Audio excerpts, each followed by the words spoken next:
Ningon mo nga ni iyan na mahnuhan ko na sanaya o nagyan sa tubig ng karauran man sa napang diit.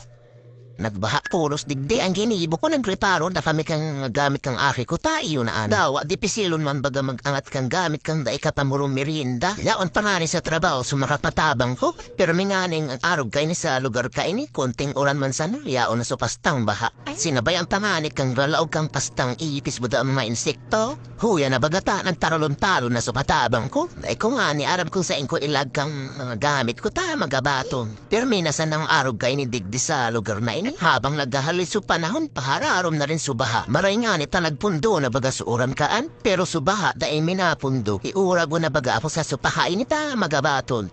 Dahil ko arap kung saan ko ikaag. Huya na nga ni, tinirikyop na nga ni kang aki ko so ni Lord yung sayang. Baad ano doon kang baha, mautam na naman kami kan pambakal. Baad dahil kami nalubog sa baha, malubog pala kami sa utang. Huya na nga ni ta, nag-apod na akong rescue. Halit duman sa baryo, matibayin baganta.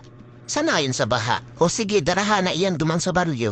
Huya na nga ni ta, nag-abot na suhali sa trabaho. Hilungan mo nga ni so akin na ang nagbabaha na baga ulokon pa. Abay dain mo aram malangoy na kita taod-taod. Hilingon mo nga ni kung gano'ng kararom so kastam karusada kaan. Abay lintian palam so hararom. Huya na baga pati so ayam ko ang narandaga. Taputon na. Huni na baga so ebidensya pan may ayuda dahil man lamang kami natatawan tulos. Pero may tig-ilot so midbid minda. Digdi na nga ni ako natutong magdangoy.